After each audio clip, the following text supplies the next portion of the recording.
Fantastic Four finished shooting this week. There was a picture that was going around. I don't have it on me now to share it on the screen, but I'll post it in Discord later. But there was a picture that is kind of floating around the internet. It's got a lot of people talking. It's Hmm. basically Pedro Pascal. I don't know if you've seen it, but he has his arm around somebody, and it's like a mystery character. And they've kind of like put like an emoji or whatever over their face to cover the face of who it is, and people are going mad online trying to guess who it is, and some people are saying it's Cillian Murphy, some people are saying it's Robert Downey Jr. and all, and like it's the dude's wearing like a hoodie and stuff. I was like, I don't know if I've ever seen RDJ wearing a hoodie before, so I don't know. But apparently, there's a mystery character in the movie, and he's at the rap party, and like Pedro's like they're having drinks together, and Pedro's got his arm around him and stuff like that. A lot of people are saying it's RDJ. I don't know. I don't know. Hmm. Yeah, it makes sense because I think like it's kind of heavily rumored and heavily known that RDJ is going to be in the after credit scene of Fantastic Four. So maybe that's like the last scene that they did. I don't know if you Hmm. saw this during the week, but there was a video. It was like one of the last days of production. They were sneaking somebody into the set.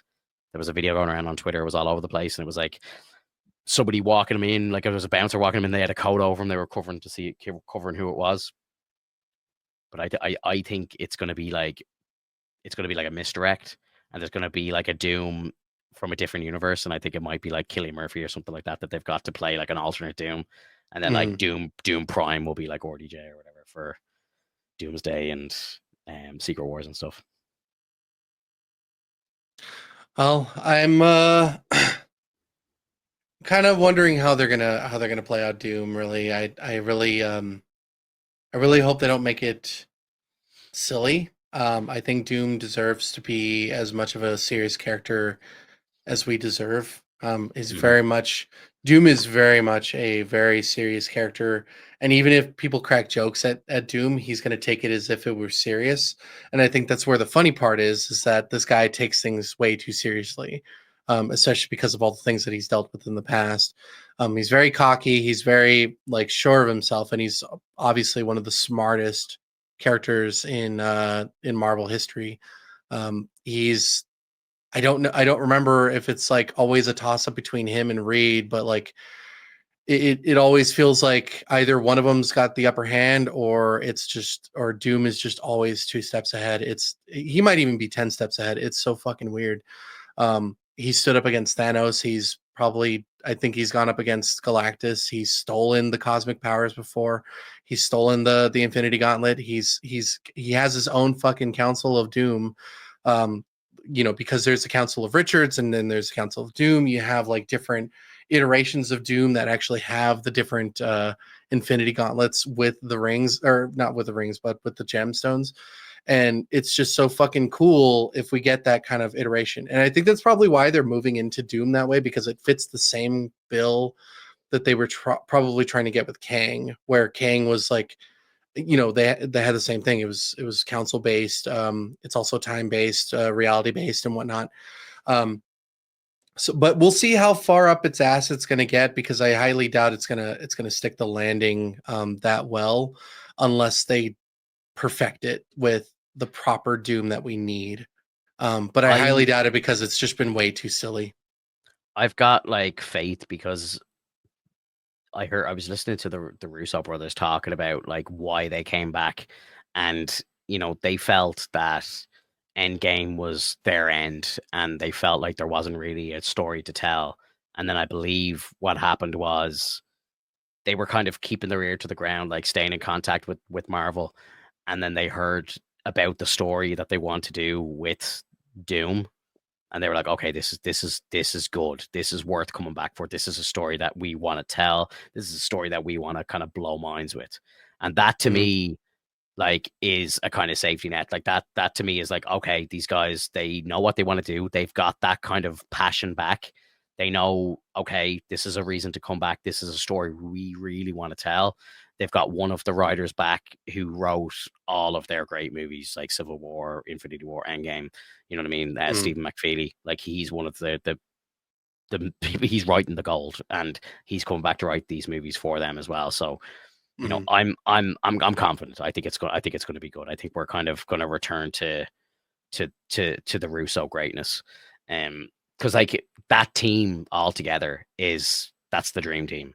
You know what I mean? Like that's they've made, in my opinion, all of the best movies of the MCU has come from the Russos. You know what I mean? Winter Soldier, Civil War, Infinity War, Endgame. Like these are all Russo brother movies written by McFeely, and he's the one who's coming back to do these next two. So really, like, are they going to drop the ball now? I don't know. I don't think so. I really don't think so. And the fact that they've got Downey in as well, and Downey works so well with the brothers, and you know what I mean. Like you're going to have Tom Holland, you're going to have Evans back, you're going to have Deadpool, Wolverine, fucking all the X Men. Like you're gonna have everything. Like you know what I mean. Like, and I think it'd be impressive if they fucked it up. That's what I'm trying to say. I think they've got a home run in the bag, and I just think it would actually be impressive if they fucked it up because I think it's going to be incredible. And don't forget as well, you have two fucking comic book tellings of Secret Wars that are like legendary status comic books. So like they've got all the source material to pull from. They've got the entire MCU pretty much open to them now. They can do everything. They've got access again to all the characters. You can do panel by panel basically if you really want to. You know what I mean? Like you can have Thanos on the screen with fucking like you can recreate all the best panels. Like you know what I mean? You could have God Emperor Doom stroll in. Like imagine Doomsday starts with like a variant of Doom that's God Emperor Doom, and he stands up with a Thanos and just rips his fucking spine out. Like everyone would just be like, "What the fuck?" Like that would just start like that movie off so well, and everyone would just be like, "What the hell just happened?" Like the text comes up at the bottom of the screen, like Earth fucking 2392, whatever the fuck, and then it's just you see that happen, and then it's like boom, back to 616, and you just be like, "What the fuck just happened?" Like they can just go wild with it. I'm very very hopeful. I really do think that they've got this one. See, and that's what worries me is the fact that there's so many of these different moments that you're talking about when we haven't even established the fucking character yet. That's that's really worrying to me. I think it's just going to go way too much all over the place, and we're never going to get a proper Doom ever. At that point, like I've seen like it's just I've seen a lot of people like have that exact kind of same conversation and that exact like point. And I think if you like break down the amount of actual screen time that Thanos had before Infinity War, it's like something like 12 minutes less, like 6 minutes of actual screen time. And then boom, he just comes in and just right, but it starts still wreaking havoc. established the character because we knew that he was on his way to essentially get the Infinity Stones because he was essentially like he's like, well, I got to do this shit myself. And then there's the conversation that he has I can't remember with who with, but essentially you have that brief moment where he has that conversation. I can't remember who the fuck it is. But essentially you get to hear him talk, you get to hear him say what he needs to say, and then it establishes the character in that way where it's like, okay, well, he's on a crusade right now. This is what he needs. This is what the people that are following him are trying to do, which is collect the Infinity Stones. And when they fail to do so, um, that's when he decides he needs to go and do it himself. That's the proper way that you establish a villain, is by at least putting them forward and giving them screen time, even if it's even if it's a minute. If you get just a small amount of dialogue from them that helps you understand who they are, what they want, and why they want it, it will go far beyond what we're even considering. I don't need a multiverse of Doom. I don't need a multiverse of Kang. I don't need a multiverse of Thanos. I just need the one character that will let me at least like because I love Thanos. Like he's an asshole. He's a fucking like harsh villain, but like he's a great one because of the way that he was established. So when you tell me that like we're not going to know who Doom is until the movie, it's like, dude, like that's not the point of a villain. The point of a villain is the brooding. Yeah, I think he'll be in like Fantastic Four, which I think takes place before Doomsday. And I wouldn't be surprised if Downey does like they do something like an after credit scene, maybe somewhere else after Cap 4 or something like that, or somewhere else. Like I think there'll be one or two little like, short appearances before Doomsday kicks off. Because I I mean, believe I think originally Spider-Man 4 was going to be before Doomsday, but now I think it's after. So Mhm. I don't know what's going to happen there. Maybe they thought they would introduce him there as well. I'm not exactly sure. But yeah, I don't know. I know It, you're making very valid points, of course, but I don't it's know. It's just I feel like it's a bit different. I don't know if it's it's gonna going be to be. sloppy. Yeah. Like I can see where you're coming from. Definitely. It's not the same. It's definitely not the same build up as um Thanos, and It- even even Kang kind of got a bit of a more kind of a natural build up as well. And then obviously, yeah, that and all fell to shit. But it was working out. Like I was really interested in Kang, and I, as much as the majority of people that didn't like Quantumania, I really enjoyed Kang in that perspective. We were able to see what kind of person he was, what kind of objective he had, and what he was ultimately trying to do.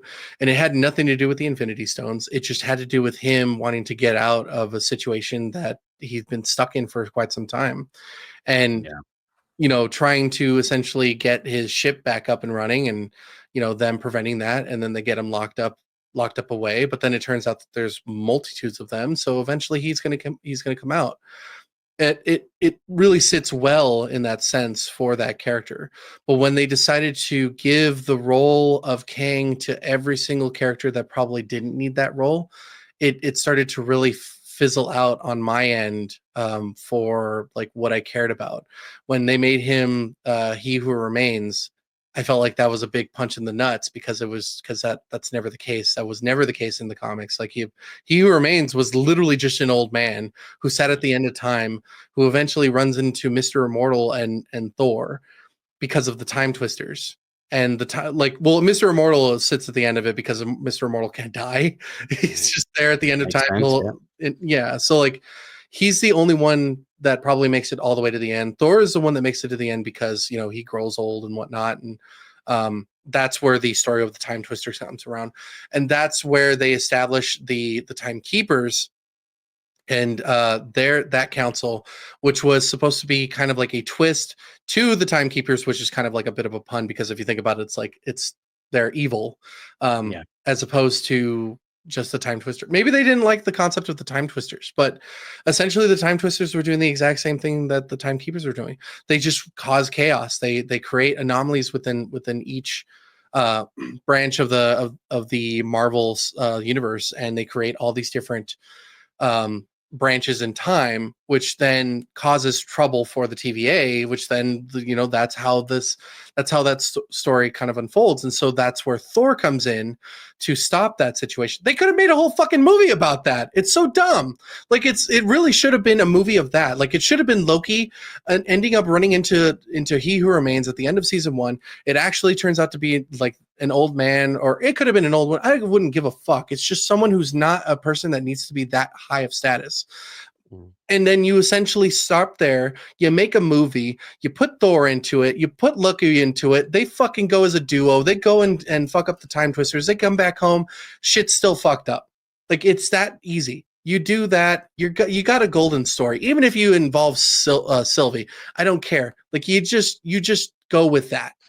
yeah, But it got way too crazy. It got way too up in its head, and it just, like, season 2 just crashed down really hard for me. It did nothing. Nothing happened. Nothing came to fruition. Everything reset because they wanted storyteller or storytime Loki, and I'm sticking with that name because that's basically what it is. Like fucking just the audacity that they had to make me feel like I wanted to give a shit about this fucking character anymore, because all of a sudden he redeems himself at the end of time or whatnot, and he becomes He Who Remains, and he's holding onto the threads, and he basically creates a Yggdrasil at this point. Like, God of Stories Loki, thank you, TMG. I appreciate that. I couldn't mhm, remember the name, but mhm, like, it's such a, like, I know people like season 2. I know they did, and a part of me wishes they didn't, but to each their own. I get it. Like, it's a story that you got to watch. It's people that you got to see Ken Hoi Kwan, like, do his usual quirkiness. You know, we all remember him as shortstop. We all remember him in Everything Everywhere All at Once. And now we're going to see him everywhere because he's been typecast as that quirky character that's going to show up here and there. And it's just going to do a repetitive cycle over and over and over. And I'm getting tired of it, dude. It's like, it's just not fun for me anymore. I remember when we first watched, you know, the different Thor movies. And yes, we had like our ups and downs. We had, you know, we had Thor 1, The Dark World, Ragnarok. You know, it had its ups and downs, but we had different stories that mattered over time because it had to do with the, you know, with the continuation of a story that mattered. With Loki, it just felt like it, you know, like we could continue doing what we're doing and we'll never see Loki again. And I would not bat an eye. I wouldn't give a shit.